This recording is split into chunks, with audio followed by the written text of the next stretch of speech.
विप्रों के पास आपको जाना ही होगा, इसके अलावा कोई उपाय नहीं है, क्योंकि संशय ही तो बाधा है ना। अभी या तो याज्ञवल्क्य जी हो, उनके पास जब भरद्वाज जी जाते हैं तो संशय ही तो प्रकट करते हैं।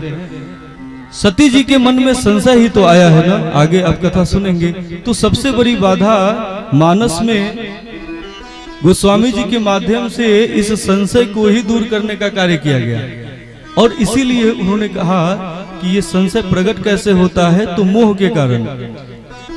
तो विप्र आपका मोह दूर नहीं करता है, विप्र मोह से उत्पन्न हुए संशय को दूर करता है। तो संशय बाधा है, संशय बीमारी है, संशय रोग है। ये संशय न रहे तो निज प्रभु मैं देखहीं जगत केहसन करहीं विरोध। जगत में जिधर देखोगे जित देखूं तित श्याम मई है। जिधर देखोगे उधर केवल श्याम सुंदर ही तो दिखाई देंगे ना। ईशावास इदम सर्वम, ये जगत ईश्वर का आवास दिखाई देगा। इसके पूर्व ज्ञान की बात करते हैं तो शांति पाठ में ही महाराज कर दिया कि ओम पूर्ण मदः पूर्णमिदं पूर्णात् पूर्णमुदच्यते। उसके अतिरिक्त अन्य कोई तत्व तो है ही नहीं है परमात्मा के अलावा। लेकिन संशय के कारण ही जगत में महाराज हम परमात्मा को ढूंढते फिरते हैं, कहीं भगवान दिखते ही नहीं। केवल जगत में हम कहें कि ये ठाकुर जी हैं, तो फिर आप नहीं मानेंगे। क्यों नहीं मानेंगे? क्योंकि आपको संशय है। तो इसी संशय को दूर करने के लिए विप्रों के चरणों में जाना होता है। और ये संशय प्रकट हो गया है हमारे मोह के कारण। मोह मतलब जगत से व्यक्ति और वस्तु में आसक्ति हो जाना। जो बहिरस्त जगत से हमारी आसक्ति हो गई है, यह मोह ही बाधा है। और मोह संशय के रूप में प्रकट हो गया है, तो ये बीमारी है। तो विप्र क्या करता है? विप्र संशय दूर करता है। मोह जनित संशय सब हरना। मोह से उत्पन्न जो संशय हो गया जीवन में प्रकट है, उसको विप्र दूर करते हैं। और फिर क्रम नीचे से आएंगे जब आप, तो उसके बाद संत की वंदना। संत क्या करते हैं? संत आपके मोह को दूर करते हैं। और गुरु क्या करते हैं? जब आप संशय से मुक्त हो जाते हैं, संतों के सत्संग से मोह से मुक्त हो जाते हैं, फिर विवेक आ जाता है आपके जीवन में, तो फिर गुरु के चरणों में जाते हैं। और गुरु आप पात्र बन जाते हैं। पात्र बन के गुरु के चरणों में गुरु के औषधि को, गुरु वैद्य ही तो है ना।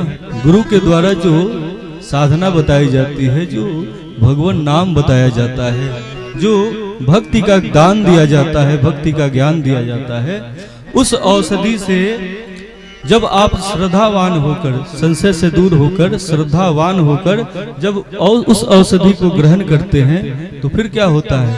तब जाके राम जी की कृपा हो जाती है। राम भगति राम कृपा नासहि सब रोगा। राम जी की कृपा से सारे रोग नष्ट होते तो हैं। और मोह सकल व्याधिन कर मूला। कहते हैं कि सारे रोगों का मूल मोह है। और राम जी की भक्ति क्या है? तो सारे रोगों की दवा है। तो राम जी की भक्ति देता गुरु है। सदगुरु वैद वचन विश्वासा, संशय यह न विषय कर आशा। रघुपति भगति सजीवनी मूरी, श्रद्धावान ये क्या कहते हैं? रघुपति भगति सजीवनी मूरी, अनुपान श्रद्धा मति पूरी।